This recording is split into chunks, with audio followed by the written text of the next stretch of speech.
Lep pozdrav še enkrat vsem skupaj. Pozdrav in seveda podpora vsem trem kandidatom na državno-zborskih volitvah z našega gibanja Povežimo Slovenija. Sem zelo vesel, da imamo tak šopek ljudi iz različnih področij, ki že kažejo na samo naravo našega gibanja in da delamo to, kar je, mislim, na Sloveniji najbolj treba narediti, da zasedemo skupaj za isto mizo, se pogovorimo pa iščemo rešitve za naprej. In zagotovo je področje prehranske varnosti eno tistih, ki je postalo aktualno. Še več, sem tudi v razpravi v Evropskem parlamentu rekel, da končno smo prišli do tega, da se bomo v Evropi zavedali, da so tri varnosti, vojaška, energetska in prehranska, tiste varnosti, ki enostavno ne smeš zanemariti niti kot država, niti kot takšna skupnost, kot je Evropska unija, in da smo se zadnja leta kar malce preveč zanašali. Ne vem, Američani nas bodo v okviru NATO varovali, zakopljamo še eno cev v Baltsko morje, pa imamo Severni tok 2, pa bo plin iz Rusije, pri hrani pa tudi, da bomo, ne vem,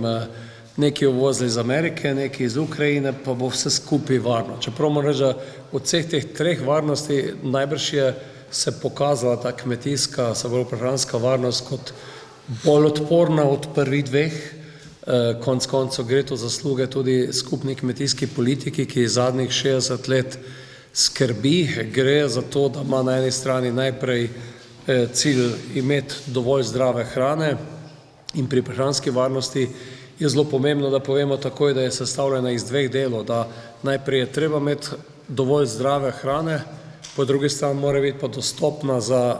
potrošnika, da je lahko plača. Če je eno ali drugo porušeno, se prehranska varnost ogrozi. In vsled te krize v Ukrajini je, če gledamo za evropski del, splošno ugotovitev, da se nam ni treba toliko bati, da ne bi bilo hrane v Evropi dovolj. Ne vem, recimo pšenica, ki je omenjena, je Evropa več izvozi, kot je iz Ukrajine uvozimo, naprimer. Pri oljnicah je drugače, tam je odvisnost Evrope od sončničnega olja zelo velika, bo pa imela ta kriza posledice za podražitve, tako pri nas, ki jih že tudi čutimo. Še bolj problematično pa je, da, lep dober večer, problematično bo pa lahko to, da recimo Egipt uvozi 80% pšenice ravno iz Ukrajine, pa druge afriške države, in tam pa znajo te podražitve imeti velik problem že v tem, ali bo dovolj hrane ali ne. Zato, kar se tiče te prehranske varnosti, jaz mislim, da enostavno, jaz sem agronom, pa v Agrokombinatu Krškem sem začel svojo to poklicno kariero takrat, ko je bil Zdravko Počivalšek, direktor zadruge v Šmarju pri Jelšah, sem jaz bil vodja kooperacije v Krškem in se od 86 leta že poznava, sodelujeva, zato nismo imela nobenih problemov ali pa da se razumemo, in že takrat smo na nek način bolj organizirano skrbeli za to prehransko varnost. Zadnja letos ali pa vstop v EU, prost trg je prepustil to trgu in vedno bolj je tudi zdaj v Evropski uniji jasno, da bo treba kar malce bolj organizirano se teh zadev lotiti. Zdaj se je recimo pokazalo to, da, ne vem, prost trg, ampak Madžarska je bila prva, ki je na nek način poskušala zapreti izvoz žitaric in na koncu najbrž ne zato, ker jih ne bi imela, ampak zato, ker je lahko prekinila stare pogodbe, pa po novih pogodbah dražjih prodajala in take stvari. Tako da znotraj Evropske unije zdaj, kot sem že rekel, kmetijska politika je temu namenjena, zdaj so bile sproščene vse te rezerve, problem je pri mineralnih gnojilih. Zadnja leta se je že pred ukrajinsko krizo se je zgodilo to, da ker je predvsem za dušična gnojila potrebnega veliko plina, plin je bil cenejši v Ukrajini, Rusiji,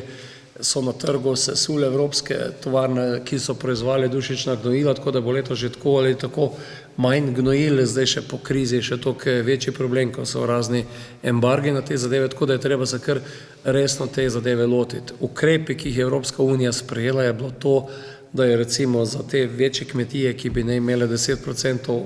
ornice v prahi, je ta ukrep sproščen, da se pač sme zdaj to zaorati in tudi obdelati. Na dolgi rok bo pa zagotovo potreben temeljit razmislek o sami kmetijski politiki, ki gre v to smer in rabe zemljišč okolju bolj prijazno. Najbrž je pa tista ocena, da bomo, ne vem, s tem, da bomo imeli 25% ekoloških kmetij, glede tega, ker je ta manjša proizvodna hrane, pridelava najbrž prevelika ocena do leta 2030, tako da pričakujemo v naslednjih letih kar nekaj sprememb, ali pa letih, mesecih sprememb na tem področju. Bila je ena analiza narejena te farm to fork ali pa od vil do vilic strategije in Američani so naredili analizo, da če bi šel cel svet na to po taki poti, bi hrane in največ primanjkovalo, predvsem pa so ocenili 70% podražitev, tako da to bo potrebno še kaj na tem področju narediti. Doma v Sloveniji površine, ki jih imamo obdelati, pa jih čim bolje tudi čim več pridelati hrane. Sam pa že dlje časa opozarjam, tudi kot sadjar pospremljam, kaj se dogaja širom po Evropi. Tam, kjer so se znali po vertikali povezati, ne vem, ali je to Južna Tirolska, ali je to Nizozemska, ali je to govedoreja, ali pa sicer zadružništvo v Španiji, tam, kjer so se znali od kmeta preko, ne vem, mešalnic, mlekarn, trgovin povezati po vertikali, tam je ta sistem robustnejši. In jaz mislim, da v tem delu je en del rezerve, ki jo imamo za narediti in se pravi boljši organiziranosti, po drugi strani pa nadaljevati s temi prizadevanji, da se bo slovenska hrana, kot je izbrana kakovost in ostale znamke, ki jih kar nekaj na tem področju, da dvignemo na nek način to pripadnost potrošnika, da bo kupoval domačo hrano, zagotovo pa lahko kar precej naredimo tudi v javnih zavodih, kjer bi z enim organiziranim, povečanim odzemom, kjer se na eni strani najprej mora, po moje, tudi še primarni sektor bolje povezati, pridelati več hrane in organizirano ponuditi na trgu, da pa je bila potem v šolah, vrtcih, bolnišnicah delež te lokalne hrane višji. Tako da naslednja kmetijska, mladi na kmetijah je naslednji poudarek, kjer vemo, da je problem prevzema, da se premalo mladih odloča in tudi te spodbude v kmetijski politiki grejo v tej smeri in upam, da bomo v strateškem načrtu, ki je zdaj tik pred potrditvijo, do poletja bi ne bil potrjen, kar bi bilo osnova za financiranje naslednjih let, tudi s pomočjo evropskih sredstev povečal, kot sem pa že rekel, sam pa zelo stavim na to večjo organiziranost in tudi sam v okviru koncepta pametne vasi poskušam povezovati v tem kontekstu, da bi res to hrano spravili slovensko na en kup, bolj povezali in da bi na nek način mogoče tudi malce prekrajšali moč ali pa zmanjšali moč trgovine, ki tukaj pobira precej velik delež. Je pa pri tej prehranski varnosti še ena od zadev, ki se kaže kot velik problem, so pa završki hrane in na tem področju, ker se še vedno ugotavlja, da se približno 1/3 hrane, ki se jo predela, se jo tudi izgubi in v Evropi žal največ z mize, ker grejo kot ostanki završki, kje drugje,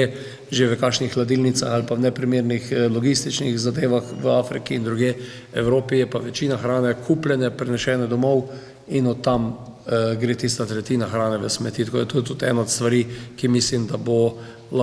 bi se lahko kar spremenila in bi lahko tudi prinesla k tem, da bi bila ta bilanca s hrano na koncu boljša. Toliko mogoče za uvod.